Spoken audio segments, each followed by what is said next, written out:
dengan bangga mempersembahkan serial Sandiwara Radio Misteri Mak Rompang.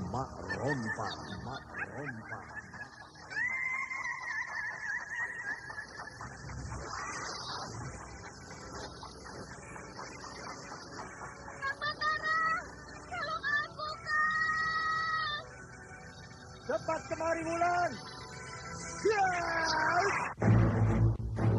Mak Rompang, kisah bangkitnya kembali setiap 200 tahun. Seorang anak manusia yang dapat berganti wajah dan wujud. Terkadang menjadi seorang gadis cantik teramat cantik. Terkadang menjadi seorang nenek tua renta buruk rupa yang selalu menimbulkan prahara dan malapetaka mengerikan bagi umat manusia.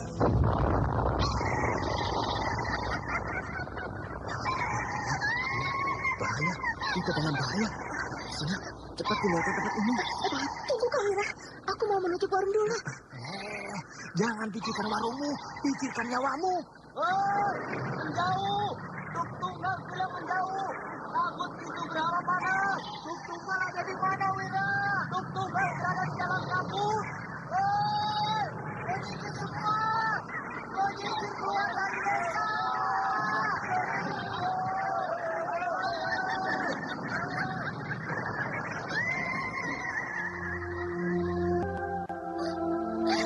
Kang Batara bicara sungguh-sungguh. Iya, karena saya mencintaimu, Wulandari. Mak Rompang diselingi pula tawaria penuh canda serta kisah cinta kasih yang penuh dengan liku-liku kehidupan dari dua insan manusia.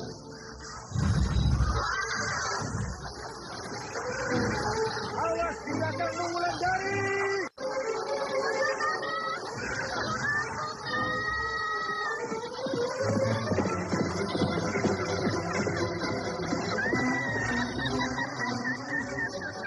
Celaka, Wulandari dibawa lari Mak Rompang.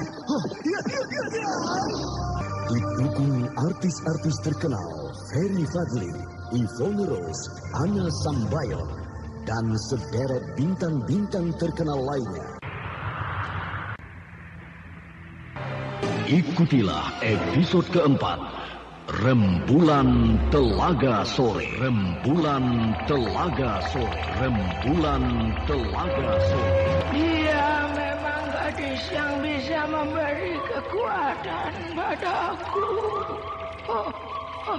Marilah kau mendekat ke tepi ranjangku ini.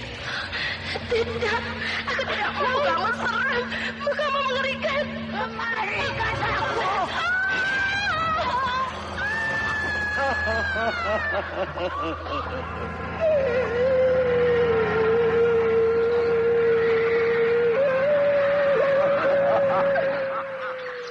Naskah karya Asmadi Syafar. Di seri yang ke-25 ini didukung oleh Bambang Jeger sebagai Raden Wangsadirja, Lili Nur Indasari sebagai Gandini, Ana Sambayon sebagai Mak Rompang, Yvonne Rose sebagai Wulandari dibantu oleh Eri dan Wanda. Pembawa cerita Neni Sumardi. Teknik dan montase Indra Mahendra dengan sutradara Denny Benhas. Anda sekarang masih mendengarkan Sandiwara Radio di channel Memori 80. Pada gadis cantik yang bernama Rompang. Ia tidak sadar kalau gadis yang digandrunginya itu adalah siluman perempuan yang sangat berbahaya. Namun pada saat itu, Mak Rompang belum menunjukkan tanda-tanda keganasan dan kekejamannya. Karena dia masih berupa gadis cantik yang teramat muda. Sehingga tenaga dan ilmu-ilmu yang dimilikinya belum begitu sempurna. Ketika pada malam bulan purnama, Wangsadirja sempat hanya berdua dengan Mak Rompang. Mereka terbuai dalam nyanyian asmara. Mak Rompang sudah menjadi seekor ular yang besar. Sedang Wangsadirja melihat Mak Rompang masih seperti manusia biasa. Sementara itu di puncak sebuah bukit, Gandini berubah menjadi seekor serigala yang hitam dan buas. Dia meraung mencari mangsa. Lalu tidak lama, Bingkul yang selalu mengikutinya diterkam oleh Gandini. Sehingga Bingkul tewas seketika.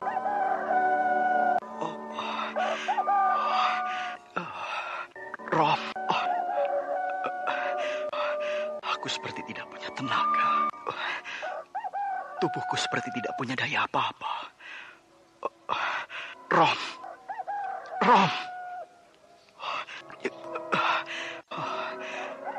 Tidak ada satupun di dalam kamar ini. Aduh, kemana gadis yang bernama Rom itu? Dia bersama aku malam tadi. Aduh, badanku seperti akan remuk. Pengawal! Pengawal! Hamba mengaturkan sembah dengan segala hormat pada Raden. Mana perempuan yang masuk ke kamarku tadi malam? Maaf Raden, perempuan mana yang Raden maksudkan? Perempuan yang datang kemari tadi malam. Kan satu orang, tolol. Maaf Raden Wangsa, hamba benar-benar tidak melihat seorang perempuan pun yang masuk kemari Raden. Tolol kamu. Yang aku maksudkan adalah perempuan yang datang tengah malam dengan mengendarai kereta kuda itu. Sekali hamba mohon maaf Raden Wangsa Dirja. Hamba dan kawan-kawan yang lain tidak pernah melihat sebuah kereta kuda berhenti di muka rumah ini. Lalu kerja kamu semalaman apa saja? Kerja hamba berjaga di sekeliling rumah ini Raden. Kalau kamu dan kawan-kawan kamu berjaga, pasti kamu tahu ada kereta kuda yang datang kemari tahu. Tapi ternyata kamu tidur dan kawan-kawan kamu yang lain juga tidur. Kalau aku diculik orang tadi malam bagaimana? Maaf Raden. Kalau memang perempuan yang datang itu sudah membuat susah, maka Raden tinggal perintah kepada hamba. Hamba akan mencari perempuan itu untuk dihadapkan pada Raden Wangsa. Perempuan itu calon istriku, tolol. Hah? Maaf Raden, hamba tidak tahu. Sudah. Pergi kamu. Aduh. Iya Raden. Hormat dan sembah hamba untuk Raden. Pergi kamu. Iya. Pasti mereka tidur tadi malam, sehingga tidak melihat sebuah kereta kuda berhenti. Tidak melihat seorang perempuan masuk kemari.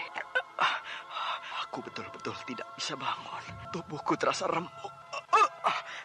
Sakit apa aku ini? Jangan terkejut. Maaf, Mak Rompang datang tiba-tiba, sehingga saya terkejut. Aku datang kemari hanya untuk melihat, apakah kau selamat tadi malam dari kutukan sebagai serigala jadi-jadian atau tidak. Ternyata kau selamat dan kau telah memakan seorang korban. Ya, saya telah membunuh Kang Bingkul, karena dialah satu-satunya orang yang berada di dekatku tadi malam. Sehingga aku tidak punya pilihan kecuali menerkamnya, karena aku masih ingin hidup lebih lama, Mak Rompang. Kini bangkainya sudah dirobek-robek oleh burung-burung gagak siluman milikku, sehingga tidak tersisa sedikit pun. Oh, mengerikan. Ini ada obat. Pergilah ke rumah Raden Wangsa Dirja. Berikan obat ini padanya, karena dia dalam keadaan sakit. Baik, Mak Rompang. Sampaikan salamku padanya. Bilang padanya bahwa aku tidak sempat pamit ketika pergi dari rumahnya, karena dia sedang tidur pulas.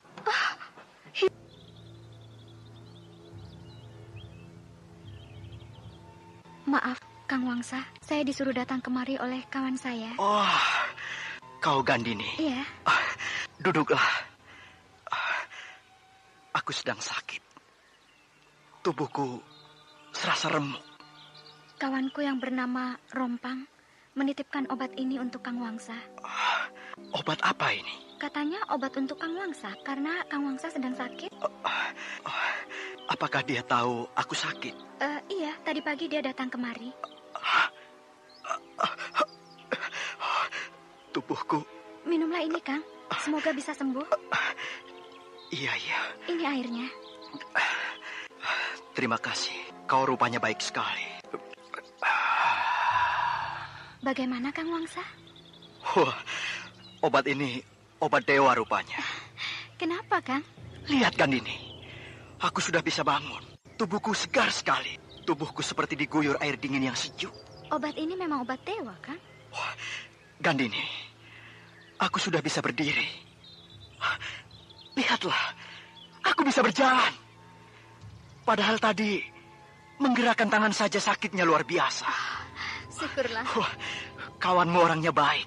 Kata kawan saya, dia mohon maaf karena dia tidak pamit tadi malam ketika dia pergi dari sini, karena Kang Wangsa sedang tidur pulas. Iya. Kalau bisa suruh dia datang lagi nanti malam. Iya, Kang. Kalau saya bertemu dengan dia, akan saya sampaikan. Aneh ya, kawanmu itu tahu kalau aku sakit. Tahu, Kang. Kata kawan saya, Kang Wangsa Dirja sakit terkena angin jahat. Kalau tidak cepat ditolong, Kang Wangsa bisa mati. Iya.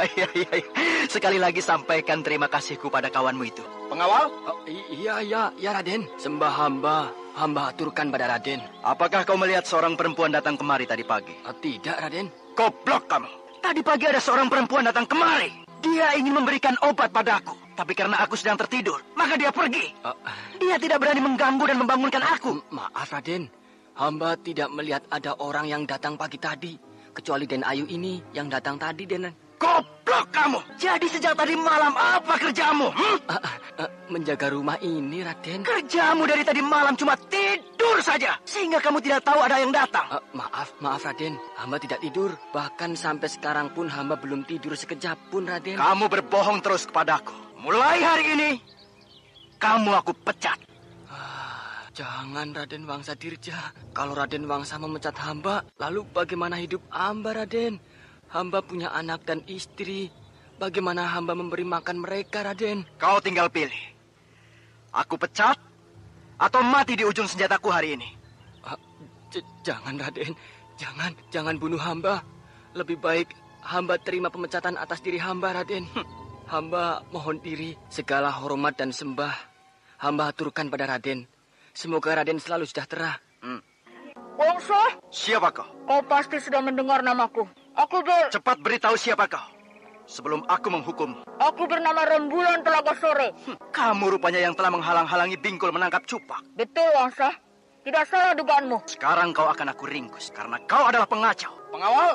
Percuma kau memanggil para pengawalmu, karena mereka telah aku ikat. Berani sekali kau mengikat para pengawal kerajaan. Mengikat dirimu sekarang pun aku berani. Kurang ajar kau.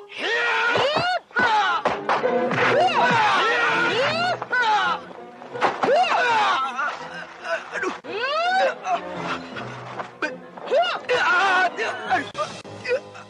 Bangun kamu laki-laki. Anda sekarang masih mendengarkan Sandiwara Radio di channel Memori Aku akan 80. ikuti apa mau. Aduh. Mana hartamu? Aku tidak punya harta. Iya. Aku punya banyak harta. Kemarikan hartamu. Iya. Itu cukupkah buatmu? Kurang. Untuk apa lagi? Itu sudah lebih dari cukup. Kurang. Karena harta ini akan aku berikan pada orang-orang miskin. Terutama pada beberapa orang pengawalmu yang kau pecat hari ini. Cepat berikan. Iya, ini. Bagus. Nah, terima kasih atas kebaikanmu. Kalau kau tidak senang dengan tindakanku ini, cari aku. Permisi. Iya. Kurang ajar. Sudah ada perampok yang berani memasuki kota raja ini. Sudah siap pasukanmu? Sudah, Raden Wangsa. Saya sudah siapkan 10 pasukan berkuda. Nah, mari kita kejar bajingan itu. Siap, Raden. Perhatian, seluruhnya. Kita akan mengejar perampok yang bernama Rembulan Telaga Sore itu keluar dari kota raja sore ini. Nah, bersiaplah kalian untuk bertempur, karena perempuan itu berilmu tinggi. Siap! Kita berangkat sekarang. 12 ekor kuda bagi anak panah yang lepas dari busurnya. Mereka cepat melesat keluar pintu gerbang kota raja, lalu menuju arah utara. Sementara hari mulai menjadi senja, suasana mulai temaram. Sedangkan burung-burung malam keluar dari sarangnya. Ke-12 orang-orang berkuda itu terus memacu kudanya. Yang terdepan adalah Raden Wangsa Dirja. Sedang di belakangnya adalah seorang perwira kerajaan yang diikuti oleh 10 anak buahnya. Ketika mereka sudah jauh meninggalkan kota raja, mereka memacu kuda agak perlahan. Sedangkan obor-obor mereka nyalakan untuk menerangi jalan-jalan mereka. Raden, kita harus memperlambat lari kuda-kuda kita, karena hari sudah mulai gelap. Baik. Ayo. Berhenti semua! Kenapa kita harus berhenti, Nata? Maaf, Raden Wangsa. Perasaan saya agak kurang tenang. Jangan ikuti perasaan. Nanti kita kehilangan jejak. Maaf, Raden. Ini pengalaman saya di dalam peperangan. Kalau saya teruskan perjalanan ini, maka kita akan mendapat bahaya. Lalu apa yang akan kau lakukan? Saya akan menyuruh 5 orang prajurit saya memeriksa sekitar tempat ini. Karena saya mau kita tidak terjebak nanti. Baiklah. Hei, 5 orang dari kalian, periksa sekitar daerah ini. Siap! Lihat, Raden. 3 orang prajurit kembali kemari. Berarti mereka mendapat atau menemukan sesuatu. Apa yang kalian temukan? Kami menemukan mayat Bingkul, Kinata. Di mana? Di atas puncak bukit itu, Raden Wangsa. Bingkul tewas di puncak bukit itu. Bagaimana bentuk mayatnya? Apakah tampak bekas pembunuhan pada tubuhnya? Iya. Nampaknya ia dibunuh oleh orang yang berilmu tinggi karena banyak bekas luka yang mengerikan. Nah, Raden Wangsadirja, ternyata perasaan saya benar, Raden. Ada sesuatu yang akan kita temukan di tempat ini. Kapan kira-kira Bingkul itu tewas, prajurit? Bingkul tewas kira-kira kemarin, Kinata, karena mayatnya sudah membusuk. Kalau dibawa ke dalam kota raja, tidak mungkin. Karena mayat itu telah membusuk. Sudahlah. Sekarang kalian kuburkan saja di puncak bukit itu. Baik, Raden. Kalian bertiga yang menguburkan mayat itu. Sedangkan kedua kawan kalian yang berada di puncak bukit itu bergabung dengan kami. Kami akan meneruskan perjalanan arah ke utara. Siap, Kinata. Ayo terus! Hari sudah mulai malam, Raden. Kita harus lebih memperlambat lari kuda-kuda kita. Karena saya takut diserang tiba-tiba. Baik. Lihat, Raden. Ada apa? Kita berhenti dulu. Ada apa, Nata? Raden, lihat tulisan yang terpancang di pohon itu. Rembulan Telaga Sore. Tulisan itu mengatakan bahwa kita harus berbelok ke kanan. Kalau ingin mengejar, Kita harus berbelok ke kanan. mari kita kejar dia. Tapi hati-hati, Raden. Karena dia sudah tahu bahwa dirinya kita kejar. Ya, yang penting bagiku, bajingan itu bisa kita tangkap malam ini juga.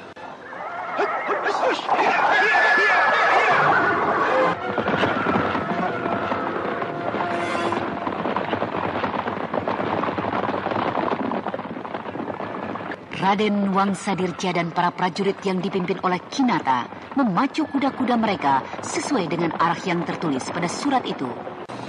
Sementara hari sudah mulai malam yang diterangi oleh cahaya bulan. Raden Wangsa, rasa-rasanya kalau tidak salah jalan ini menuju Tegalsari. Aku tidak peduli di mana jalan ini berakhir nanti, Kinata. Yang penting bagiku, bajingan yang bernama Rembulan Telaga Sore itu bisa aku bekuk malam ini juga. Baik, Raden. Sukra, mereka terus mengejar kita. Jangan takut, kita pancing mereka supaya mereka jauh dari kota raja. Setelah itu? Baru kita habisi mereka semua. Aku tidak mau membunuh orang tanpa alasan, Sukra. Tidak apa-apa. Bukankah Wangsadirja itu bajingan tengik? Bukankah dia itu suka mengganggu perempuan? Dan bukankah para prajurit yang dia bawa adalah orang-orang yang hanya tunduk pada perintahnya? Walau yang memerintah itu berhati binatang. Tidak, aku tidak mau membunuh mereka. Aku sudah melihat bagaimana melaratnya pengawal-pengawal yang dipecatnya tadi pagi. Kalau kita bunuh lagi prajurit-prajurit yang mengejar kita itu, maka anak dan istrinya akan mati kelaparan. Ternyata kau berhati sangat lembut, Wulan. Sama lembutnya dengan wajahmu. Sudahlah, jangan merayu aku terus. Sekarang yang harus kita pikirkan, bagaimana supaya kita tidak membunuh mereka. Akan kita buat tulisan seperti tadi. Sehingga begitu mereka baca, maka mereka akan mengikuti apa yang kita tulis itu. Ya, begitu juga bagus. Cepatlah buat, sebelum mereka bertambah dekat. Tenang, Wulan. Mereka masih jauh. Mereka sudah dekat. Aku mendengar derap kaki kuda yang berlari menuju kemari. Baik. Nah, begini. Mereka pasti akan mengikuti apa yang kita tulis ini. Sehingga mereka kembali akan menuju kota raja. Ayo, cepatlah pasang di pohon itu. Iya, tenang saja. Beres itu. Nah, pasti akan terbaca oleh mereka. Karena pohon ini akan terlihat jelas. Begitu mereka menikung ke jalan ini. Ayo, kita sembunyi. Ayo. Sebentar lagi mereka akan sampai di tikungan jalan ini, Sukra. Iya, mereka akan sampai. Obor-obor mereka sudah terlihat. Ya, Wangsadirja yang menunggang kuda paling depan. Perwira itu berhenti. Iya. Yang lain juga berhenti. Perwira itu menunjuk tulisan yang aku tancapkan di pohon waru itu. Iya. Perwira itu pintar sekali. Pantas dia dipilih oleh Wangsadirja untuk menemaninya dalam pengejaran ini. Mereka bertengkar. Iya, mereka bertengkar. Wangsadirja ingin mengikuti petunjuk yang terdapat dalam tulisan itu. Sedangkan perwira itu tidak mau. Dia ingin meneruskan perjalanan arah ke tempat kita ini. Nah. Perwira itu menunjukkan arah jalan. Dia pasti mengatakan bahwa kalau mengikuti petunjuk yang terdapat dalam surat itu, pasti mereka akan kembali ke kota raja. Wah, bisa celaka kita kalau Wangsadirja tidak mau mengikuti petunjuk di dalam tulisan itu. Terpaksa kita harus bertarung dengan mereka. Walau aku tidak takut menghadapi mereka. Tidak mungkin. Perwira kerajaan itu akan tunduk pada perintah Wangsadirja. Percayalah. Nana, lihat. Mereka mulai memutar arah kuda-kuda mereka. Mereka akan kemana, Sukra? Mereka mengikuti petunjuk yang terdapat di dalam surat itu. Bagus. Mereka terjebak pada tulisan kita.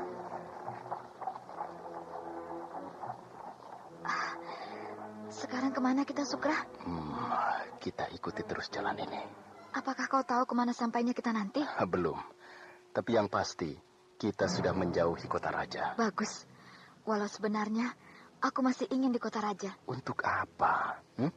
Membunuh orang-orang tadi saja kau tidak mau. Aku mau membunuh, tapi bukan seperti tadi. Di kota raja, masih banyak orang-orang yang licik. Orang-orang yang menindas rakyat. Sementara negeri ini sedang dalam bahaya serbuan orang-orang Singasari. Nah, orang-orang seperti itu yang akan aku hancurkan. Wulandari dan Sukra meneruskan perjalanan mereka walau hari sudah menjelang pagi.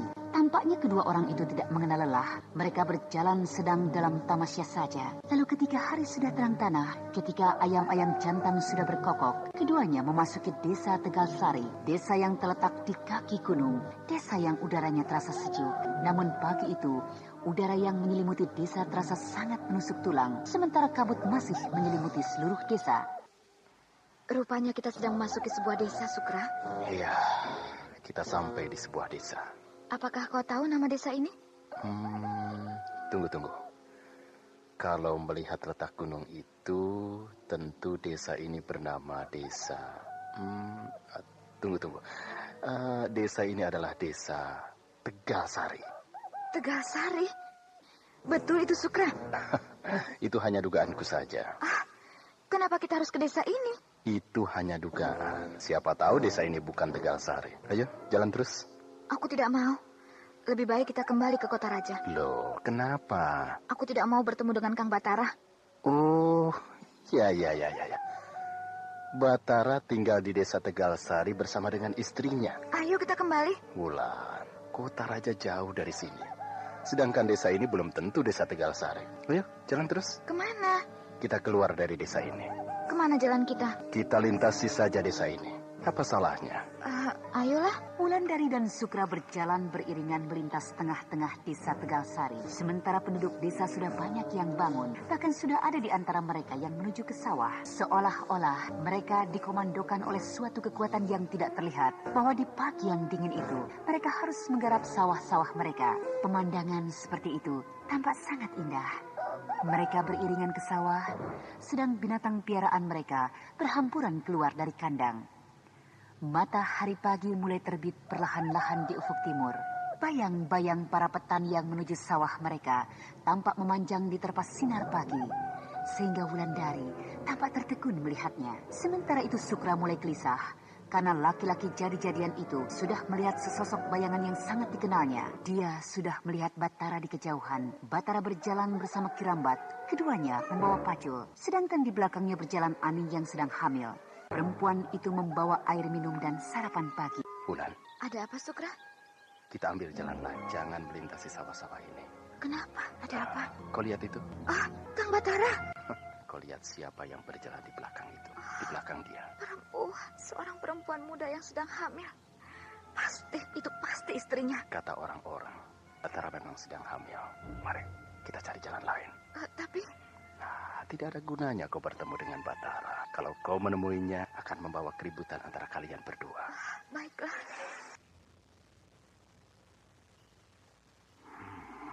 Wulandari sudah tertidur. Tidurnya gelisah.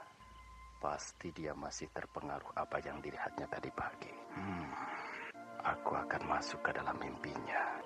Aku akan menyerupai Batara. Pasti dia suka. Sehingga aku akan bisa leluasa menikmati tubuhnya. Kau akan aku buat hamil seperti Aning, Wulandari.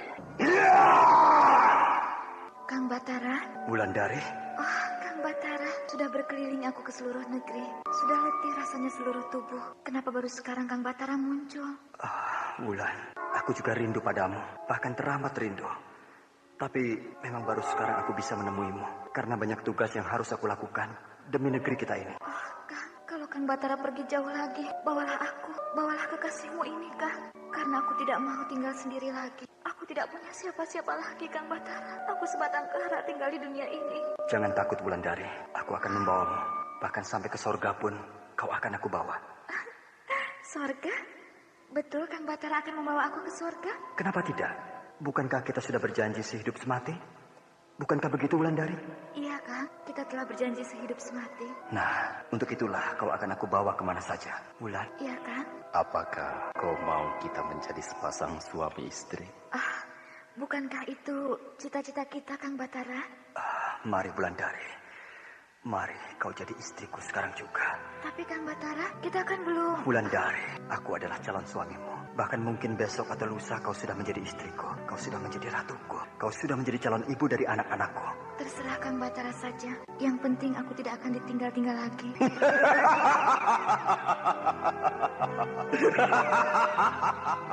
Akhirnya kau akan dapat olehku. Kau akan jatuh ke dalam pelukanku, Wulandari. Sukra, hentikan! Hentikan, laknat!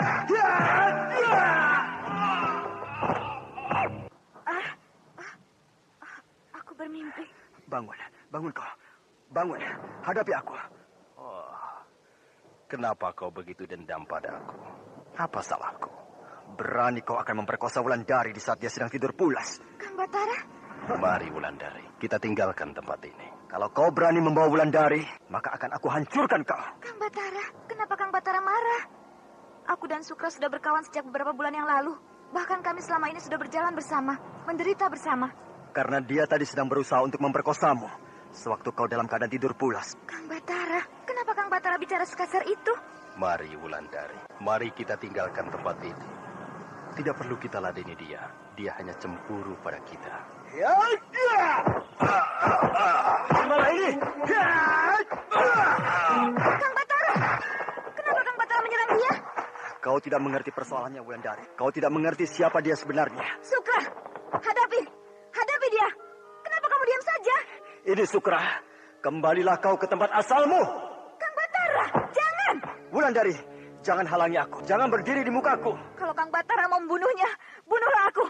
Aku rela mati di hadapan Kang Batara. Wulandari, apa yang kau lakukan ini? Aku hanya sekedar membuktikan di hadapan Kang Batara bahwa aku mempunyai kesetiaan yang tinggi terhadap kawan, apalagi terhadap kekasih. Kita memang sudah menjadi dua orang kekasih, Wulandari. Kau adalah kekasihku, dan aku adalah kekasihmu. Sukra, kau jangan salah dalam menilai diriku. Selama ini kita hanya berkawan, hanya bersahabat. Kita bukan saling mencintai. Kita bukan dua orang kekasih. Kekasihku sudah tidak ada di dunia ini. Wulan. Kekasihku sudah lama hilang dari sisiku. Kalau memang begitu, aku akan pamit. Aku akan pulang ke tempatku. Tunggu, Sukra. Kita pergi sama-sama. Wulandari, jangan pergi. Berbahaya. Lepaskan aku, Kang. Jangan pegang tanganku seperti ini. Wulan, biarkan dia pergi. Dia makhluk berbahaya. Dia bukan manusia. Kang Batara jangan menghina orang seenaknya. Aku bicara sungguh-sungguh, Wulandari. Lepaskan aku. Aku tidak akan melepaskanmu karena jiwamu dalam bahaya. Nah, lihatlah. Tiba-tiba laki-laki itu hilang dari hadapan kita. Dia bukan hilang. Dia sudah berjalan jauh. Baik, aku lepaskan tanganmu. Kalau kau tidak percaya, kejarlah dia. Sukra! Tunggu aku, Sukra! Wulandari berusaha mengejar Sukra yang telah hilang di telan kegelapan malam. Sedangkan Batara tidak tinggal diam. Dia tahu bahwa Wulandari tidak akan bisa mengejar Sukra karena laki-laki siluman itu telah kembali ke tempat peristirahatannya. Sementara Batara tidak mengerti kenapa Wulandari membencinya. Sukra! Sukra, tunggu aku! Sudahlah. Jangan halangi jalanku, Kang Batara. Jangan halangi jalanku. Apa yang bisa kau harap dari laki-laki yang bernama Sukra itu, Wulan? Batara, aku mohon jangan halangi aku. Beri aku jalan. Percuma kau mengejar dia, Wulan. Dia sudah tidak ada di sekitar tempat ini. Dia sudah kembali ke tempatnya di tepi jalan menuju Batanghari. Jangan Kang Batara membuat cerita yang tidak lagi padaku. Uruslah istri Kang Batara. Jangan pedulikan aku lagi. Wulan. Kang Batara, kita sudah berbeda jauh sama sekali. Wulandari, apa maksudmu? Aku tidak mengerti. Kang Batara, apakah aku harus ulangi lagi kata-kataku tadi? Apakah belum jelas? Atau Kang Batara pura-pura tidak tahu? Sungguh, Wulan. Aku sungguh-sungguh tidak mengerti apa maksudmu. Kang Batara adalah laki-laki pengkhianat yang pernah aku kenal. Kang Batara mengkhianati cinta kita. Kang Batara kini sudah punya istri, kan? Mana istriku, Wulan? Tolong tunjukkan. Mana istriku yang kau sebut-sebut itu? Wulan. Anda sekarang masih mendengarkan Sandiwara Radio di channel Memori 80. Apakah kita bicarakan hal-hal yang lain? Kang Batara tidak usah membohongi aku terus. Aku melihat dengan mata kepalaku sendiri tadi pagi ketika Kang Batara pergi ke sawah. Dia berjalan di belakang Kang Batara. Dia yang Batara. Wulandari, kau sudah salah lihat. Kau sudah salah sangka. Perempuan itu bernama Aning. Dia hamil atas perbuatan tidak bertanggung jawab dari laki-laki yang bernama Raden Wangsadirja. Aku bertemu dengan Aning dan bapaknya ketika mereka pulang ke desa ini dari kota raja. Mereka berjalan dalam keletihan dan ketakutan. Takut dibunuh oleh orang-orang Wangsadirja. Sehingga aku beri mereka kuda yang aku tunggangi saat itu. Betul begitu? Buat apa aku bohong, Wulan? Tapi kenapa Kang Batara ada di desa ini? Kenapa Kang Batara selalu bersama-sama dengan mereka? Aku datang ke desa ini karena mendapat berita dari seorang tukang warung di kota raja. Bahwa ada seorang gadis pergi ke desa Tegalsari. Lalu aku cepat-cepat kemari, karena gadis itu aku sangka adalah kau, Wulandari. Jadi aku datang kemari karena mencari kau, Wulandari. Betul begitu, Kang? Kalau kau tidak percaya pada ceritaku tadi, mari kita ke rumah Kirambat. Dan silakan kau tanya pada Kirambat, apakah ceritaku ini betul atau tidak. Wulandari! Tidak ada dia di rumah ini. Den Batara mencari Wulandari, Den? Iya, Kirambat. Maaf, Den. Tadi pagi-pagi sekali Wulandari sudah meninggalkan desa ini. Betul, Den. Wulandari hanya berpesan agar Den Batara tidak usah mencari dia. Hanya itu pesannya, Ki? Iya, Den. Hanya itu. Baiklah, Ki. Kalau begitu, saya permisi dulu. Saya akan susul dia. Semoga dia belum jauh. Iya, Den. Selamat jalan, Den. Jadi, Kang Batara mau pergi. Kalau Kang Batara pergi, saya merasa kehilangan. Kang Batara orang baik. Kang Batara sudah saya anggap sebagai kakak saya sendiri. Lalu bagaimana saya, Kang? Bagaimana kami ini sepeninggal Kang Batara? Aning, kalau ada langkahku, aku pasti akan datang lagi kemari. Baik-baiklah kau di rumah. Jaga kandunganmu. Semoga anakmu kelak bisa membalaskan sakit hatimu. Iya, Kang. Semoga Kang Batara selamat dalam perjalanan. Aku sudah yakin pasti kemari Wulandari perginya. Nah, itu dia. Itu Wulandari berlari di sela-sela pohon yang besar. Wulan, tunggu! Wulan, tunggu Wulan, tunggu. Kenapa Kang Batara bisa tahu kalau aku kemari? Seharusnya aku yang bertanya padamu, Wulan. Kenapa kau sampai kemari? Kenapa kau tidak pulang ke Lubuk Mentili? Padahal jalan kemari lebih jauh daripada pulang ke Lubuk Mentili. Aku kemari karena Sukra yang bilang bahwa rumahnya di sini. Ya, kau terlampau percaya pada dia, Wulan. Padahal kau belum tahu betul siapa dia. Dia sahabatku, Kang Batara. Baiklah, akan aku antar kau ke rumah Sukra. Kang Batara sudah tahu rumah dia? Sudah. Aku kenal Sukra beberapa bulan yang lalu di sini. Tapi sebelum aku antar kau ke rumahnya, aku ingin bertanya padamu. Tentang apa, Kang Batara? Kenapa kau meninggalkan aku 3 hari yang lalu? Padahal kita sudah berjanji akan sama-sama berangkat dari desa Tegalsari. Sebenarnya aku malu bertemu kembali dengan Aning. Karena aku sudah menuduh yang bukan-bukan tentang dia. Sehingga aku malu untuk berpamitan pada dia. Bukankah kau menuduhnya itu bukan di depan Aning? Ya bukan, tapi aku malu. Malu terhadap Aning dan juga malu terhadap diriku sendiri. Maafkan aku kalau Kang Batara tersinggung. Tidak. Aku cuma khawatir kalau kau berjalan sendiri. Karena negeri ini dalam keadaan perang. Dalam keadaan tidak aman. Iya, Kang. Maafkan aku. Aku sudah banyak menyusahkan Kang Batara. Lupakanlah. Sekarang mari kita ke rumah Sukra. Jauh dari sini? Tidak. Sudah dekat. Kenapa kita harus berjalan di semak-semak ini, Kang Batara? Tadi pun kau berjalan di sini? Bukan. Aku tadi berjalan di jalan setapak. Wulandari benar-benar sudah dipengaruhi oleh kekuatan Ki Sukra. Sehingga semak-semak yang begini rapat, dia melihat seperti jalan setapak. Kang? Tidak usah bingung. Aku kan ada di sampingmu. Kita sudah sampai. Kang Batara jangan main-main. Ini bukan rumah, tapi pemakaman. Memang pemakaman, Wulandari. Coba kau baca. Apa yang tertulis di batu nisan itu? Ayo, bacalah. Tulisan di batu nisan itu. Ayo. Sukra meninggal tahun... Jadi? Iya. Laki-laki yang bernama Sukra itu telah meninggal 200 tahun yang lalu. Dialah calon suami Mak Rompang. Apa ini aku sudah berkawan dengan arwah orang mati? Dia tidak jadi kawin dengan Mak Rompang karena dia jatuh cinta pada seorang gadis yang mempunyai tai lalat di tepi bibirnya. Persis seperti kau, Wulan. Pantas selama ini dia sangat mencintai saya. Ya, dia sampai kawin lari dengan gadis yang bertai lalat di tepi bibirnya itu. Sehingga Ki Sukra ini batal kawin dengan Mak Rompang. Dan itu pula sebabnya Mak Rompang sangat benci pada gadis yang mempunyai tai lalat di tepi bibirnya. Sehingga dia selalu ingin membunuh setiap gadis yang seperti istri Ki Sukra. Ki Sukra? Apakah Kang Batara memang melihat wujud Sukra itu seperti kakek-kakek? Ki Sukra itu memang bisa berubah-ubah bentuk. Bisa berubah tua, bisa berubah menjadi muda. Aku bertemu dia ketika merubah wujudnya menjadi tua. Sedangkan kau bertemu dengan dia ketika berubah wujud menjadi muda. Mengerikan, Kang. Mari kita pergi dari makam ini. Siapa tahu Sukmanya sedang memperhatikan kita. Apa betul begitu, Kang? Betul. Dia bisa hadir kembali. Akhirnya kita sudah jauh dari kuburan Ki Sukra. Rasanya aku baru bangun dari mimpi yang buruk, Kang. Semoga mimpi buruk seperti itu tidak akan terulang lagi. Ya, semoga saja begitu. Wulandari. Iya, Kang. Ini ada titipan dari seseorang buatmu. Titipan? Apa ini, Kang Batara? Lihat sajalah sendiri. Ah, jimat. Jimat yang dibuat sebagai kalung. Oh, ini jimat Kang Purnala. Itu jimat Purnala. Kau rupanya lebih mengenalnya daripada aku, Wulan. Dulu Kang Purnala pernah memberikan jimat itu padaku, tapi aku tolak sehingga dia kecewa. Ketika dia akan gugur di medan perang, ketika aku berada di sampingnya, dia titipkan jimat ini padaku. Dia sangat berharap supaya jimatnya ini bisa aku berikan padamu. Dia terus terang mengatakan bahwa dia mencintaimu, maka inilah lambang cintanya padamu. Walau dia sadar bahwa kau tidak mencintainya. Jadi Kang Batara sudah tahu kalau Kang Purnala mencintai aku? Sudah, bahkan dia mendoakan agar cinta kita berdua langgeng sampai akhir hayat kita nanti. Terimalah, tidak apa-apa. Anggap saja ini pemberian dari seorang sahabat. Ah, baiklah, aku terima pemberiannya ini. Pemberian dari seorang sahabat. Tidak usah menangis, Wulan. Hapuslah air matamu. Kang Purnala itu orangnya baik, Kang. Kasihan. Dia harus gugur di medan perang. Dia gugur membela kerajaan ini. Sementara orang-orang yang aku lihat di kota raja tidak peduli akan hal ini. Mereka asik berlomba mengumpulkan harta. Mereka asik berpesta pora. Mereka benar-benar tidak peduli terhadap peperangan ini. Mereka tidak peduli terhadap orang-orang yang mengorbankan jiwanya di medan perang. Sehingga aku jadi berpikir, untuk apa sebenarnya? Dan untuk siapa sebenarnya kita berperang? Ya, yang kau lihat itu hanya sebagian kecil, Bu. Tapi sebagian besar rakyat kerajaan ini masih setia pada rajanya, masih cinta pada negerinya. Ketika aku berada di desa Tegasari, rakyat di sana sangat tebal rasa cinta mereka terhadap kerajaan Dharmasraya. Itu sebabnya mereka berbondong-bondong pergi ke sawah tanpa disuruh oleh siapapun. Mereka bertekad untuk menanam padi sebanyak-banyaknya. Karena hasil panen mereka akan disumbangkan pada kerajaan untuk menghadapi peperangan yang nampaknya akan berlangsung panjang ini.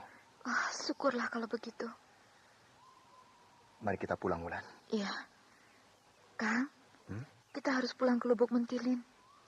Tapi siapa yang akan kita jumpai di sana? Kita sudah tidak punya sanak famili lagi. Iya ya, kita sudah tidak punya sanak famili lagi. Kalau, tapi... Nenek Patmi sudah tewas di tangan Sukra. Oh, jadi Sukra juga membunuh Nenek Patmi? Iya, tampaknya dia akan membunuh dan menghabiskan kita semua. Itu sebabnya aku ingin sekali membalaskan sakit hati kita ini terhadap dia.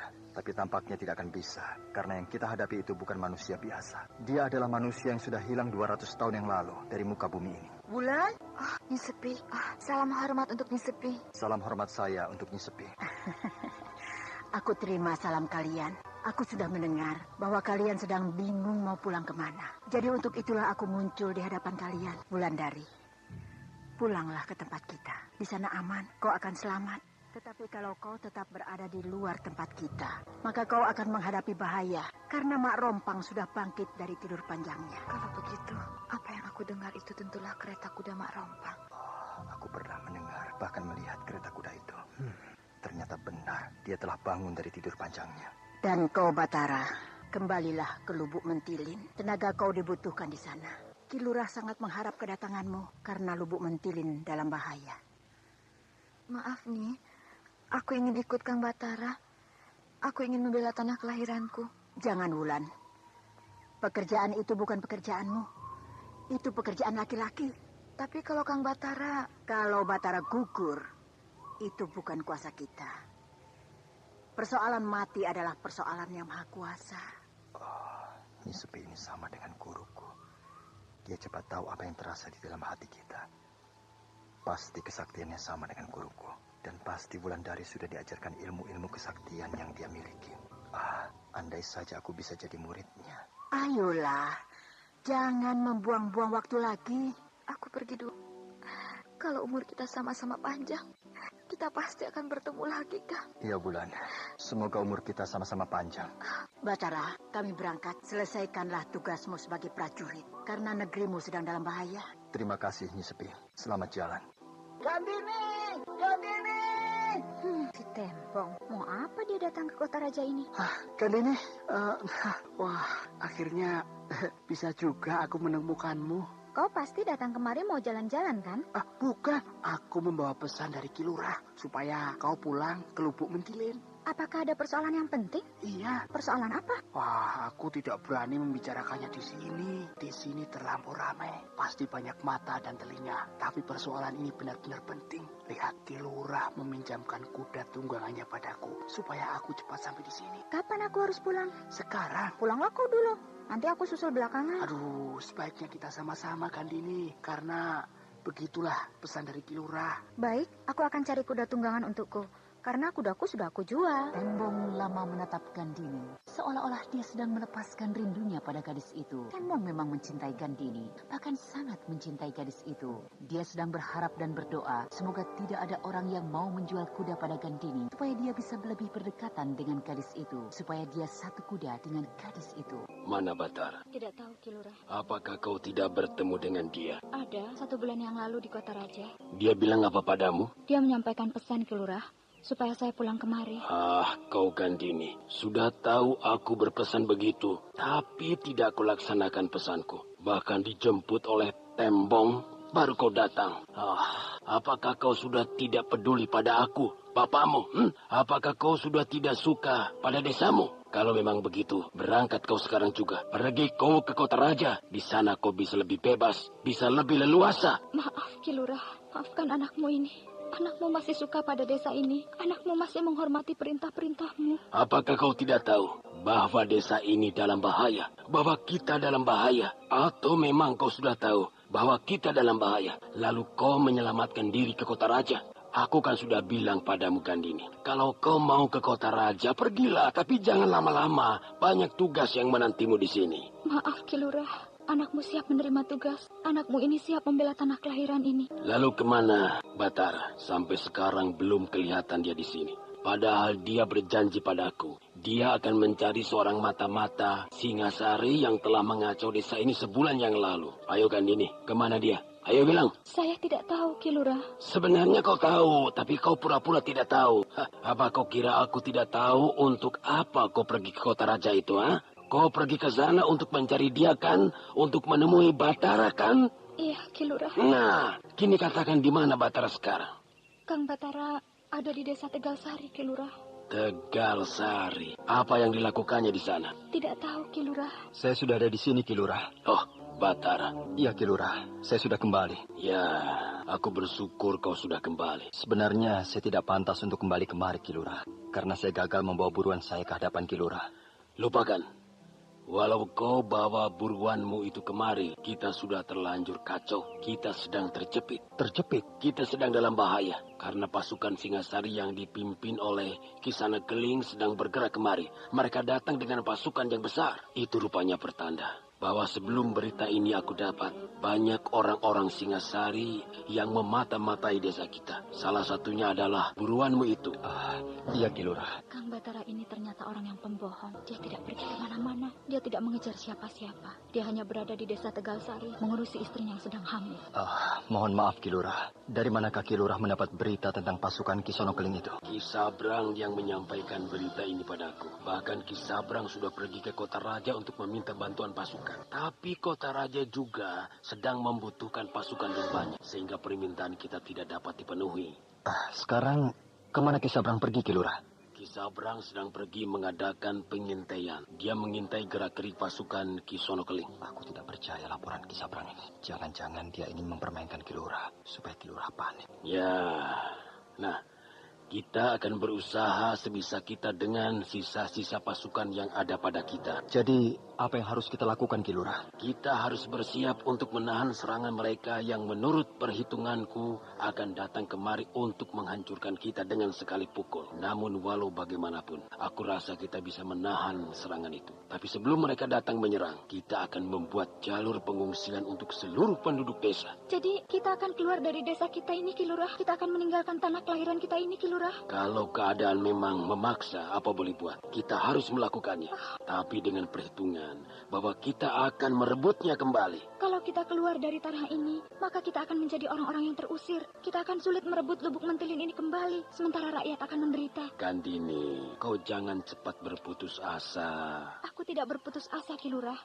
Tapi kenapa kita harus menyerahkan tanah dan desa ini kepada mereka tanpa perlawanan sedikit pun? Kita harus mempertahankan tanah kelahiran ini mati-matian. Andai kata kita kalah, baru kita mengadakan pengungsian besar-besaran. Itu perhitungan yang salah, Gandini. Kalau Ki Lurah beri saya kesempatan memimpin pasukan, akan saya buktikan bahwa saya sanggup mempertahankan desa ini. Saya akan bertempur habis-habisan. Apakah dengan bertempur habis-habisan, kita bisa memenangkan peperangan nanti? Jumlah mereka besar, Gandini. Bahkan sangat besar. Dan andai kata kita lakukan juga itu, maka yang akan sengsara adalah rakyat kita. Ki Lurah, apakah berita yang disampaikan Ki Sabrang ini bisa kita percaya? Tentu, Batara. Kalau kau tidak percaya, berjalanlah ke arah timur. 2 hari perjalanan dari desa ini, kau akan melihat gerakan pasukan Singasari yang sangat besar. Mereka akan menuju kemari. Tapi kini mereka sedang istirahat. Mereka sedang memasang tenda-tenda untuk pasukan berjalan kaki yang sangat besar. Mereka sedang memulihkan kekuatan prajurit mereka yang baru saja turun dari kapal-kapal besar dalam pelayaran yang jauh dari tanah Jawa. Kalau memang benar, maka ini akan menjadi pertempuran terbesar dan terganas bagi pasukan Lubuk Mentilin. Apa pendapatmu tentang rencanaku tadi, Batar? Saya sependapat dengan rencana Ki Lurah. Pertama-tama, kita memang harus mengungsikan seluruh rakyat desa ini. Setelah itu baru kita tinggalkan desa ini. Bahkan kalau perlu, kita sambut kedatangan musuh di luar desa, supaya desa kita tidak hancur akibat peperangan yang akan terjadi. Saya rela mati untuk mempertahankan desa ini, Ki Lurah. Karena kita memang harus bertempur habis-habisan dengan kekuatan yang ada pada kita sekarang. Tadi bagaimana, Ki Sabrang? Ya, saat ini saya butuh uang di sana Keling. Karena sangat sulit bagi saya untuk mengadakan perdagangan. Karena peperangan mulai meluas kemana-mana. Ya, baiklah. Aku akan membayarmu. Karena berita yang kau berikan padaku memang sangat jitu. Sehingga pasukan kami yang baru datang dari tanah Jawa sudah siap menghadapi serangan pasukan Dharmasraya yang dilaksanakan di tengah laut. Bahkan pasukan kami dapat menghancurkan serangan mereka. Cukup kan? Rasanya kurang di sana Keling. Kurang? Iya, di sana Keling. Karena aku mendapatkan berita itu dengan mempertaruhkan nyawaku. Coba, kalau berita itu tidak sampai pada Kisana Keling, maka pasti banyak pasukan Kisana Keling yang tewas sebelum sampai ke pantai.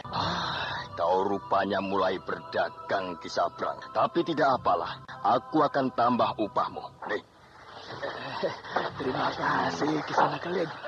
Ini sudah cukup. Aku kira kau akan mengatakan belum cukup. Kisana Keling, jangan begitu. Aku bukanlah orang yang serakah. Ya, ini hanya untuk biaya hidup sehari-hari. Pandai kau bicara, Ki Sabrang. Pantas kau tidak dicurigai oleh pihak Dharmasraya. Baik, sekarang kita bicarakan tentang gerak tipu kita. Iya. Gerak tipu ini harus cepat dilaksanakan, Kisana Keling. Sebelum Batara kembali dari kota raja. Jangan takut, Ki Sabrang. Aku membawa pasukan yang besar. Bagiku, Batara bukanlah lawan yang harus ditakuti. Memang betul, Kisana Keling. Tapi kan lebih untung kita kalau dia tidak turun dalam pertempuran ini. Jadi kau sudah yakin kalau rakyat Lubuk Mentilin akan mengungsi keluar desa mereka? Yakin.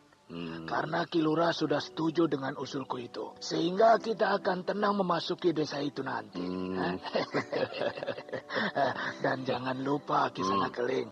Aku harus menjadi lurah di sana. Oh, itu sudah pasti. Sudah pasti. Terima kasih. Nah, jadi bagaimana? Apakah kita tetap akan melaksanakan rencana kita ini, Ki Sabrang? Tentu, Ki. Tidak ada jalan lain kecuali kita harus merebut kekuasaan dari tangan Ki Rekso. Setelah kita berhasil merebut desa itu, maka tugasmu untuk menyadarkan rakyat di sana bahwa mereka tidak akan diapa-apakan. Mereka akan tetap diperbolehkan menanam lada, tapi lada-lada itu tidak boleh mereka jual kepada siapapun kecuali kepada Singasari. Karena mereka sudah menjadi bagian dari Singasari. Mereka adalah rakyat Singasari. Kisono Keling, jangan khawatir soal itu. Rakyat di sana sudah kenal betul siapa aku. Mereka bahkan sangat senang terhadapku. Bagus kalau begitu. Kapan kita akan bergerak ke sana, Ki? Setelah aku mendapat laporan dari pasukan Sandi bahwa desa itu benar-benar telah kosong. Kita tidak mau rakyat di sana hancur karena kita butuh mereka untuk bertanam lada. Masuk. Maaf, Kisono Keling. Baru malam ini saya bisa kemari. Dan... Tidak apa-apa. Ini Ki Sabrang. Dia tidak apa-apa mendengarkan laporanmu. Ini prajurit Sandi yang aku kirim untuk pengintaian. Oh, begitu. Nah, bicaralah. Berita apa yang dapat kamu kumpulkan selama ini? Mengenai gerakan pasukan kerajaan Dharmasraya, Kisono Keling. Pasukan Dharmasraya tampak sangat kelelahan setelah bertempur dengan pasukan kita di sebelah barat. Sehingga mereka mundur ke arah kota raja. Namun kita harus berhati-hati. Karena kalau saja kita bertemu dengan mereka, maka mereka sudah siap untuk mati. Bahkan kalau perlu mereka akan membenturkan kekuatan mereka pada pasukan kita. Jadi mereka tahu tentang gerakan kita ini? Tidak, Kisono Keling. Mereka hanya mengira-ngira bahwa kita sedang Anda bergerak sekarang menuju kota masih raja. mendengarkan Itu Sandiwara salah satu Radio sebab di channel mengapa mereka Memori mundur ke kota 80. raja. Mereka akan memberikan perlindungan bagi kota raja. Sementara pasukan di dalam kota sudah siap melapis kekuatan mereka. Sudah kau dengar itu, Ki Sabrang? Mereka telah tertipu pada gerakan kita. Mereka mengira kita akan langsung menusuk jantung pertahanan mereka. Padahal tidak. Kita akan mencoba menguasai desa sekeliling kota raja. Baru dari sanalah kita akan mengurung mereka. Aku kagum pada siasat perang Kisono Keling. Aku sudah berpengalaman dalam beberapa peperangan di tanah Jawa, Ki Sabrang. Sehingga perang seperti ini sudah aku anggap sebagai bagian dari hidupku. Tampaknya pembicaraan Nyi Sepi dengan Ki Mujur tadi sangat penting, Nyi Guru. Ya, pembicaraan menyangkut kehidupan orang banyak. Tentu tentang peperangan yang sebentar lagi akan melanda desa Lubuk Mentilin. Kau rupanya dapat juga mendengar pembicaraan kami tadi. Maaf Nyi Guru, bukan saya ikut mendengarkan, tapi tiba-tiba saja terdengar ketika saya menghidangkan minuman untuk Ki Mujur tadi. Ya, tidak apa-apa. Lalu, apakah benar desa saya itu akan diserang oleh kerajaan Singasari, Nyi Guru? Iya, tetapi kau tidak usah khawatir. Di sana sudah ada pasukan desa yang akan dipimpin langsung oleh Ki Rekso. Tapi kenapa wajah Nyi Sepi murung? Ya, aku agak ragu, Wulan. Aku ragu dengan kekuatan mereka. Apakah kekuatan musuh itu besar, Nyi Sepi? Besar, tetapi bukan itu yang aku khawatirkan. Lalu apa, Nyi? Mak Rompang, iblis itu akan ikut dalam peperangan nanti. Oh, betul begitu, Nyi Guru? Iya, dia ingin melenyapkan desa Lubuk Mentilin sekaligus. Persis seperti desa Sendang Karang dulu. Hancur desaku. Hancur semua penduduk desa. Wulan, aku bermaksud akan turun dalam peperangan nanti. Aku dan Ki Mujur akan turun menghadapi Mak Rompang. Jadi aku harap agar kau tetap di sini menjaga tempat kita ini. Andai saja kalau aku tidak kembali, maka seluruh padepokan ini adalah milikmu. Karena kaulah pewaris satu-satunya padepokan ini. Apakah saya boleh memilih, Nyi Guru? Kau mau apa? Kau mau ikut berperang bersamaku? Iya, Nyi Guru. Izinkanlah saya membela kampung halaman saya, sehingga saya tidak menyesal kalau saya mati nanti. Baiklah. Walau sebenarnya menghadapi peperangan ini sangat berat. Terima kasih, Nyi Guru. Terima kasih. Tapi ingat, Wulandari, perang adalah berbahaya. Jadi aku minta kau memusatkan perhatianmu pada tugas ini. Jangan kau memikirkan yang lain-lain. Ya? Iya, Nyi Guru. Nyi Sepi mulai mengajarkan ilmu-ilmu perang pada muridnya. Karena selama ini, Wulandari belum pernah tahu siasat dalam peperangan. Selama beberapa hari, Wulandari tampak mendapat gemblengan khusus. Bagaimana, Batara? Apakah sudah siap seluruh rakyat diungsikan besok pagi? Siap, Ki Lurah. Bahkan tempat pengungsian yang akan menampung mereka pun sudah siap. Di mana kira-kira akan kau bawa seluruh penduduk desa ini, Batara? Mereka akan saya bawa ke desa Tegal Sari, Ki Lurah. Tegal Sari? Kenapa, anakku? Apakah kau tidak setuju penduduk desa ini kita bawa ke Tegal Sari? Saya ingin berjuanglah demi negara, bukan demi kepentingan diri sendiri. Apa maksudmu? Kalau kita ungsikan ke desa Tegal Sari, maka yang akan memetik keuntungan adalah Kang Batara. Kita pasti akan merasa sebagai tamu di sana. Sedangkan Kang Batara tentu merasa di rumah sendiri. Aku tidak mengerti maksudmu, Gandini. Tapi kalau kau tidak setuju, silakan pilih tempat lain.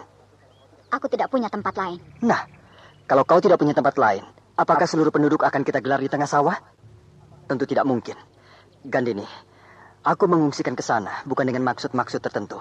Tapi karena desa itu adalah desa terdekat dari sini. Dan juga orang-orang desa itu sudah aku kenal. Aku tidak mau ada pertengkaran di antara kalian. Apalagi cuma tinggal kalian berdua yang akan memimpin pasukan. Bila terjadi peperangan, kita akan hancur. Bila para pemimpin pasukan tidak sehati, tidak seia sekata, hancur. Baiklah, kita ungsikan seluruh penduduk ke desa Tegalsari. Lihat Batara, ada seorang penunggang kuda menuju ke pendopo ini. Sementara puluhan prajurit mengejarnya dari belakang. Biarkan dia kemari. Siapa kamu? Begitu cara orang-orang Damasraya menyambut tamu, ha? Aku bertanya siapa kamu? Aku utusan dari pasukan Singasari, tapi aku dikeroyok di pintu gerbang. Untung aku lolos dan bisa memacu kudaku kemari. Kalau tidak, tentu aku sudah jadi mayat di sana. Kau terlampau berani Kisanak. Sedangkan daerah ini adalah daerah terlarang bagi orang luar. Tapi aku datang bukan untuk menyerang. Aku membawa pesan dari pimpinanku. Caramu datang tidak sopan. Kalau aku menghadapimu tadi, maka kau akan aku kirim ke alam baka. Aku sudah berkali-kali mengatakan pada mereka bahwa aku adalah utusan Singasari. Tapi mereka tetap memperlakukan aku dengan kasar. Kan aku sudah bilang, masih untung kamu tidak bertemu dengan aku. Sudahlah, aku ingin bertemu dengan pimpinanmu. Aku pimpinan di sini. Aku yakin kau bukan pimpinan di desa ini. Karena pimpinan desa ini bernama Ki Rekso. Hei, ternyata kau memang kasar. Kalau kau masih bicara kasar dan angkuh, maka kau akan aku lumat sekarang juga. Baik, aku adalah utusan dari pasukan Singasari. Aku mau bertemu dengan pimpinan pasukan desa ini. Akulah orangnya. Nah, sekali lagi aku ajukan protes bahwa aku sudah diperlakukan kasar di pintu gerbang tadi. Orang-orang Darmasraya sebenarnya bisa berlaku lebih kasar dari apa yang kau alami. Bila caramu memasuki daerah kami sekasar ini, Orang-orang Singasari tidak pernah sekasar ini, Ki Rekso. Apakah kau mau bukti bahwa orang-orang Singasari lebih kasar dari kami? Terima kasih. Tapi pasti bukti-bukti yang akan Ki Rekso ajukan itu adalah bukti-bukti yang palsu. Kurang ajar. Apa kau mau bukti bahwa kepalamu aku penggal sekarang? Sehingga kau bisa melihat bahwa orang-orang Darmasraya bisa bertindak berani daripada kalian yang hanya bisa membunuh penduduk yang tidak berdaya. Maaf Ki Rekso. Aku datang kemari bukan untuk berdebat, tapi akan menyampaikan sebuah permintaan dari komandan pasukan Singasari. Katakanlah, apa perlumu kemari? Aku membawa sebuah pesan dari pimpinan pasukan Singasari supaya pasukan Darmasraya yang ada di desa ini menyerah pada Singasari. Menyerah? Menyerah? Kau telah meludahi mukaku. Kembali ke induk pasukanmu, lalu bilang pada pimpinanmu bahwa kami masih sanggup untuk menghancur leburkan seluruh pasukan Singasari yang mencoba masuk ke desa ini. Kau telah meludahi mukaku. Berarti kau telah meludahi seluruh angkatan perang Singasari. Berarti kau telah meludahi harga diri orang-orang Singasari. Kami juga memiliki harga diri, sehingga tawaranmu untuk menyuruh kami menyerah sudah sama dengan meludahi muka kami. Baik, aku akan kembali membawa penghinaan ini. Karena penghinaan bagi kami berarti mati bagi orang yang menghina kami. Gandini, atur orang-orang tua di Pedati Tengah. Mereka harus dikawal. Jangan dibiarkan lepas sendiri. Ya, aku juga mengatur anak-anak dan kaum wanita.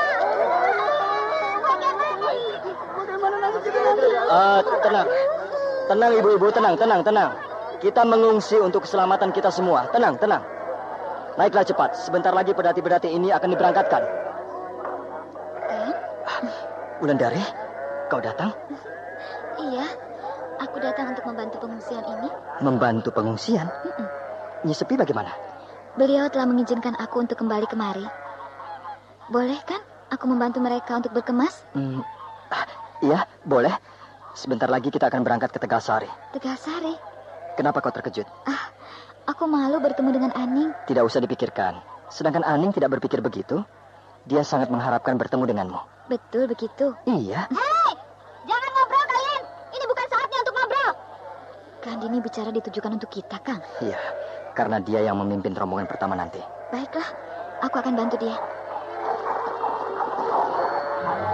Rombongan pertama sudah mulai bergerak meninggalkan desa Lubuk Mentilin. Pedati-pedati yang keluar dari desa itu tampak beriringan dengan panjang. Sedangkan di depan sekali, Gandini menunggang seekor kuda yang kuat dan besar. Di setiap pedati, tampak seorang prajurit mengawal dengan senjata siap di tangan. Sehingga ini semakin mantap. Tidak jauh dari rombongan pertama, tampak rombongan kedua. Rombongan pedati ini dipimpin oleh Tembong. Bahkan rombongan kedua ini jauh lebih banyak dari rombongan pertama tadi. Sehingga penjagaannya pun jauh lebih besar. Demikianlah, orang-orang desa Lubuk Mentilin meninggalkan desa mereka. Desa tempat mereka lahir dan dibesarkan. Desa tempat mereka mengalami suka dan duka kehidupan. Rombongan demi rombongan berlalu sudah. Berlalu dengan segala linangan air mata. Berlalu dengan segala kesedihan hati. Karena tanah tercinta mereka tinggalkan. Entah kapan mereka bisa menginjakkan kaki mereka ke sana lagi. Ataukah tidak tidak untuk selama-lamanya. Di belakang rombongan itu, tampak seekor kuda berlari perlahan-lahan. Penunggang kuda itu tidak lain adalah Wulandari. Gadis itu tampaknya berusaha untuk menyumbangkan tenaganya untuk desanya, untuk orang-orang desa yang dicintainya.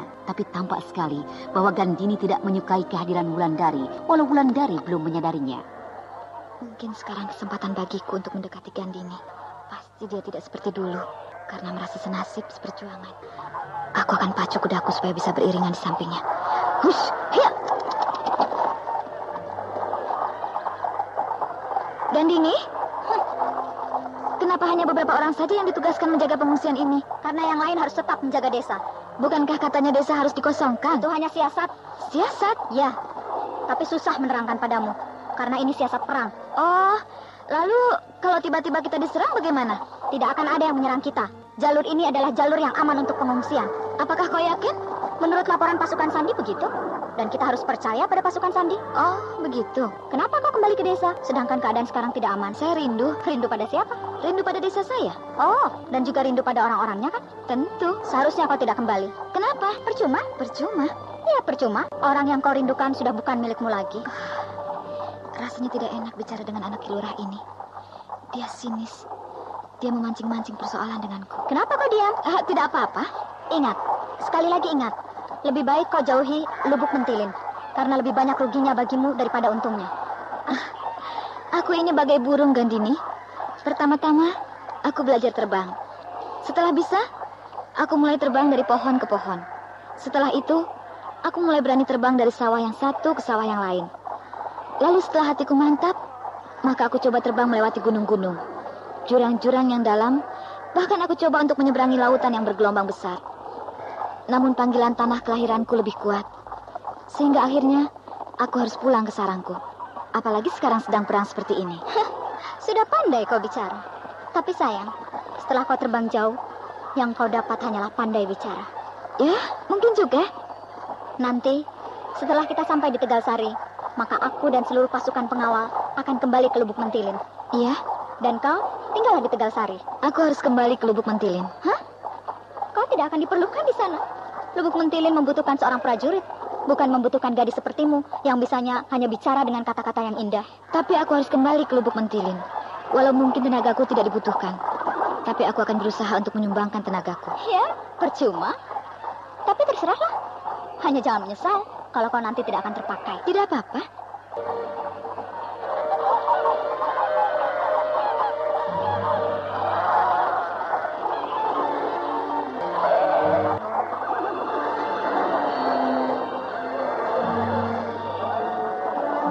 Apa yang kau lihat di sana? Mereka sudah mulai mengungsikan rakyat desa itu. Bagaimana penerimaan mereka ketika kau menjadi utusan? Mereka menghina saya, Ki Sono Keling. Sudah aku duga. Mereka tidak akan mau menyerah. Bagaimana cara mereka menghinamu? Mereka meludahi mukaku.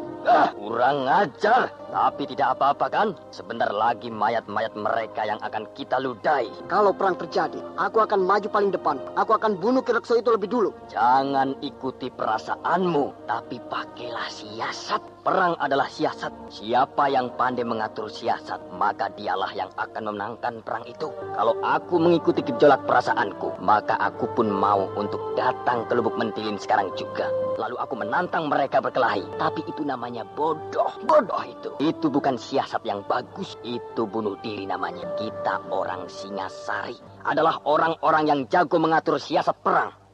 Kalau tidak, kita tidak akan sampai kemari dengan mengarungi lautan yang begitu luas. Ya, Ki. Ingat, sekali lagi kau ingat. Kita adalah orang-orang Singasari. Orang-orang dari bangsa pemberani. Orang-orang yang tahu mengatur siasat yang jitu. Gunanya kau aku utus ke sana pun adalah sebuah siasat. Aku sudah tahu. Kalau mereka tidak akan menyerah kepada kita. Tapi bukan itu tujuanku menyuruhmu ke sana. Aku ingin kau melihat keadaan mereka, persiapan mereka, kekuatan mereka. Sehingga nanti dengan mudah kita memukul mereka dalam peperangan. Iya, Ki Sono Keling.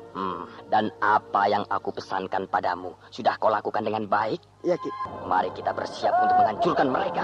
Ki Sono Keling mulai mempersiapkan penyerbuan besar-besaran ke Lubuk Mentilin. Tenda-tenda pasukan mulai dibuka. Kuda-kuda pengangkut pasukan sudah disiapkan. Sementara di Lubuk Mentilin pun demikian. Ki Rekso mempersiapkan pasukan yang akan menghadang pasukan Kisono Keling memasuki desa itu. Di perkemahan pasukan Singasari, Kisono Keling sedang memerintahkan kepada anak buahnya supaya bersiap-siap untuk menyerbu Lubuk Mentilin. Kita memang harus mempersiapkan pasukan kita, bukan hanya di dalam desa Lubuk Mentilin, tapi justru harus bersiap jauh di luar perbatasan desa untuk menghadang kedatangan pasukan Singasari. Kedatangan mereka pasti dalam gelar pasukan yang utuh. Kau benar, Wista. Tidak percuma kau menjadi wakilku di desa ini. Jadi yang harus kita lakukan ialah mempersiapkan kerangka gelar pasukan. Karena kita tidak tahu kapan saatnya pasukan Singasari itu akan datang. Maka bagian pertahanan di perbatasan desa tidak boleh kosong. Jika ada orang yang meninggalkan gelar pasukan yang telah disusun itu, maka orang lain harus cepat menggantikannya. Namun kita juga tidak membiarkan kemungkinan lain terjadi tanpa sepengetahuan kita.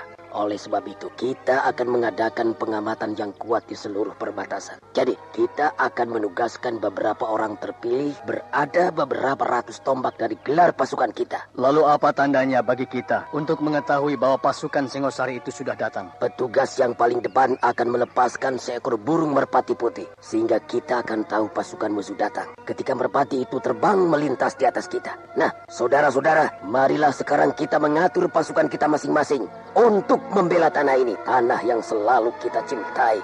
Laporan Kisono Keling. Apa yang kau lihat di perbatasan, prajurit? Dalam setengah hari perjalanan, kita sudah akan bertemu dengan pasukan Dharma Seraya. Setengah hari perjalanan? Bukankah 1 hari perjalanan kita akan bertemu dengan mereka? Mereka memajukan pasukannya Kisono Keling, sehingga sudah mendekati pasukan kita. Rupanya mereka takut pertempuran pecah di desa mereka. Mereka memakai pertahanan yang berlapis-lapis. Andai kata kita bisa memukul mereka, maka kita akan menghadapi lapis kedua. Bahkan lapisan pasukan mereka yang terakhir berada di dalam desa Lubuk Mentilin. Dari mana mereka mendapat pasukan sebanyak itu? Tampaknya seluruh laki-laki desa itu ikut berperang, Kisono Keling. Jadi sudah terjadi perkembangan keadaan di sana? Iya, Kisono Keling. Bagaimana pendapatmu, Ki Runggi? Tidak ada yang perlu dikhawatirkan, Kisono Keling. Tidak ada yang bisa menghalangi kita. Betul, tapi aku tidak mau membuat keteledoran. Aku tidak mau memikul tanggung jawab karena kelalaian ini, karena perkembangan yang terjadi di sana. Benar-benar harus diperhitungkan. Bukankah pasukan yang mereka miliki adalah pasukan yang tidak terlatih? Betul, tapi menghadapi pertahanan yang berlapis seperti itu cukup melelahkan pasukan kita. Dan yang paling penting adalah bahwa mereka sudah mengetahui kedatangan kita. Tapi saya yakin, Kisono Keling, bahwa pasukan kita akan dapat menghancurkan mereka dalam waktu setengah hari. Itu apabila kita memulai serangan di waktu fajar. Fajar. Berarti kita harus menunggu fajar besok hari. Iya, kita harus beristirahat 1 malam di sini. Maaf, Ki Runggi. Mereka telah memasang gelar pasukan di hadapan kita ini. Mereka hanya tinggal menunggu kita. Sedangkan kita harus berjalan setengah hari lagi kalau ingin berhadapan langsung dengan pasukan terdepan mereka.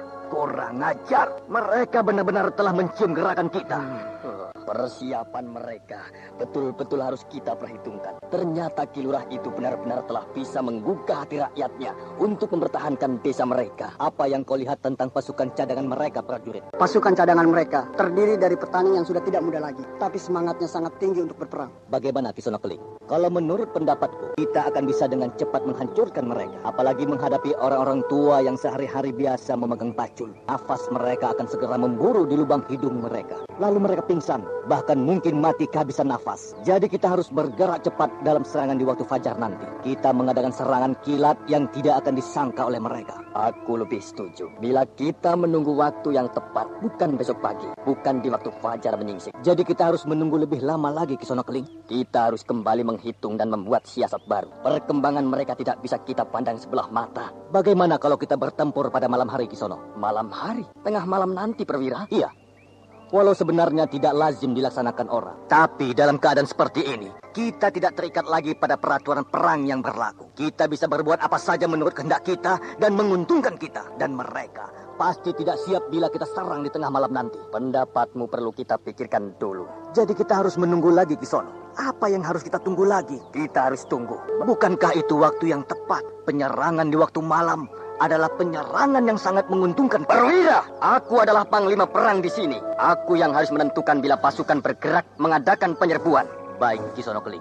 Pasukan Singasari kembali beristirahat di sebuah padang rumput. Mereka tampaknya tidak akan melakukan serangan pada malam hari, sehingga terhindarlah pasukan yang dipimpin oleh Kirekso dari kehancuran. Namun di malam yang gelap itu, Gandini dan Tembong tampak menyusup jauh ke dalam pertahanan lawan. Walau pekerjaan itu menakutkan bagi Tembong, tapi dia suka juga karena dia bisa berdekatan dengan Gandini, gadis hitam manis yang selama ini diimpi-impikannya. Perhatian semua pasukan, Panglima perang kita akan memberikan petunjuk pada kalian dalam penyerbuan pagi hari nanti. Bila kalian melihat gerak bintang di langit, maka hari sudah menjelang tengah malam. Maka aku sebagai Panglima perang kalian menyatakan bahwa sudah saatnya kita bergerak maju menuju Lubuk Mentilin. Gerak maju kita ini memang sengaja pada tengah malam karena menjelang fajar kita akan bertemu dan berhadapan dengan pasukan musuh. Aku tahu kalian sudah beristirahat yang banyak sejak tadi sore, sehingga sekarang kalian sudah mempunyai kesegaran yang penuh, kekuatan yang penuh. Iring-iringan pasukan ini nanti, aku harap tidak menimbulkan suara. Obor-obor semua dimatikan, sehingga tidak menimbulkan kecurigaan. Nah, mari semua obor kita matikan. Kini semua pasukan maju.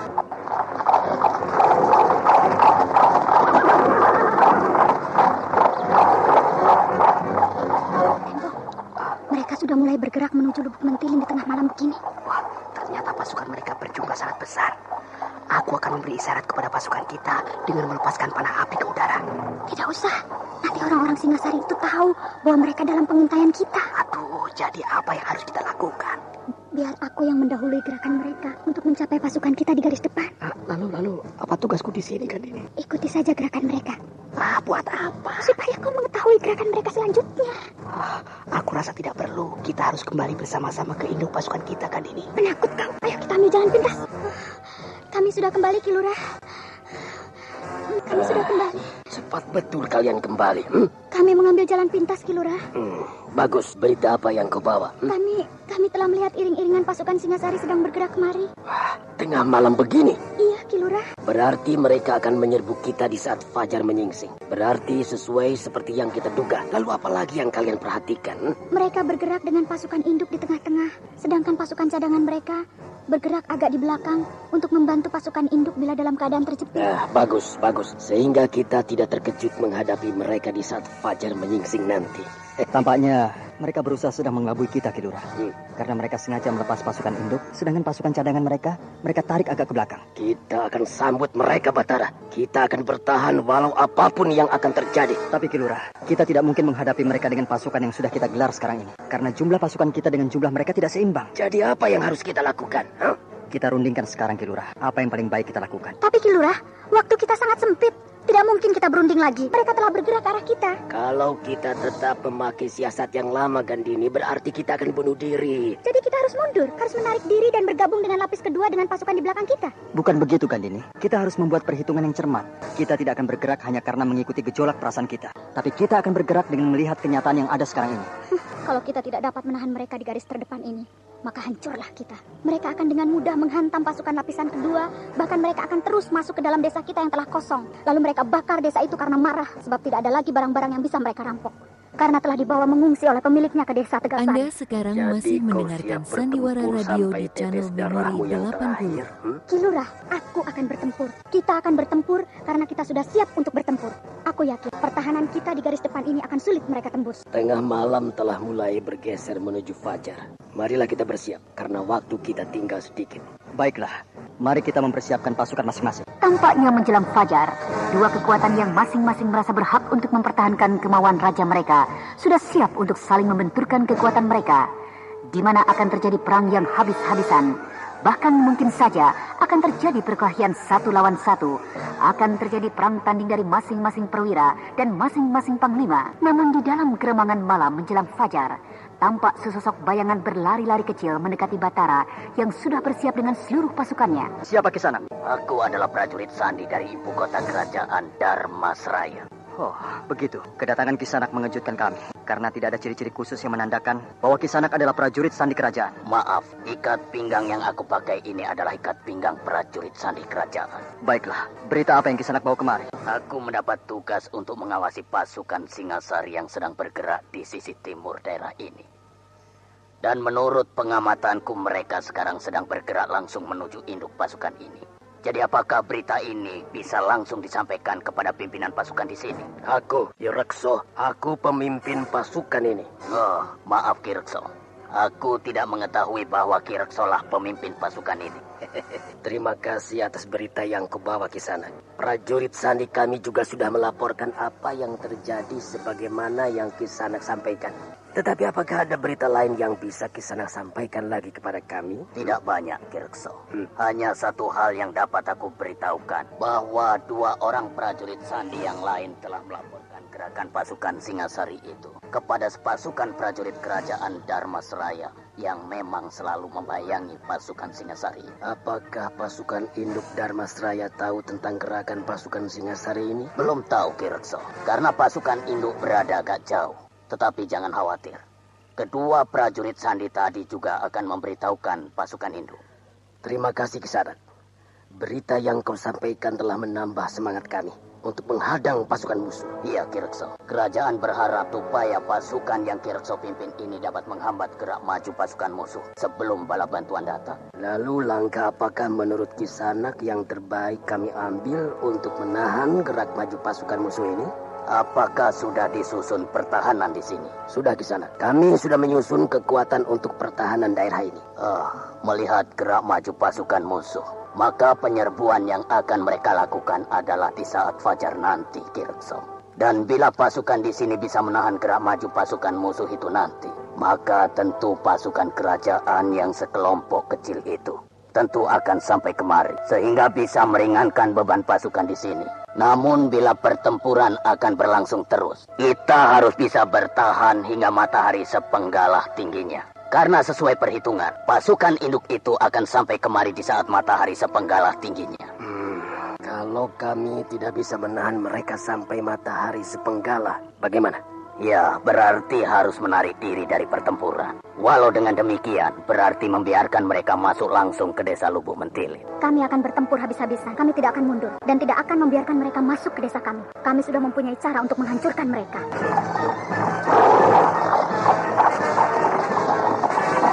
Berhenti semua! Bagaimana, Kisono? Pasukan musuh yang terdepan sudah di depan kita. Iya, pasukan musuh sudah di hadapan kita. Mari kita gelar pasukan kita. Baik, Kisono Keling. Kita akan gerakkan pasukan kita dalam 2 jurusan. Kita akan menyerang mereka dengan menyusur garis serangan yang telah mereka gelar. Serangan yang justru untuk menghindari garis pertahanan yang telah mereka gelar. Tapi bukankah kekuatan mereka tidak begitu kuat? Apa rencanamu, Perwira? Kita langsung saja merobek pertahanan mereka. Kisono Keling dan beberapa perwira pasukan sedang merundingkan bagaimana cara menyerang pasukan Kirkso yang telah siap dengan gelar pertahanan mereka. Di sini tampak bahwa masing-masing pimpinan pasukan di samping akan mengadu kekuatan pasukan masing-masing, juga akan mengadu strategi peperangan. Siapa yang jitu, dialah yang akan memenangkan peperangan yang sebentar lagi akan pecah. Nah, saudara pendengar, bagaimanakah kelanjutan kisah ini? Untuk mengetahui jawabannya, ikutilah lanjutan cerita ini pada episode kelima. Sampai jumpa.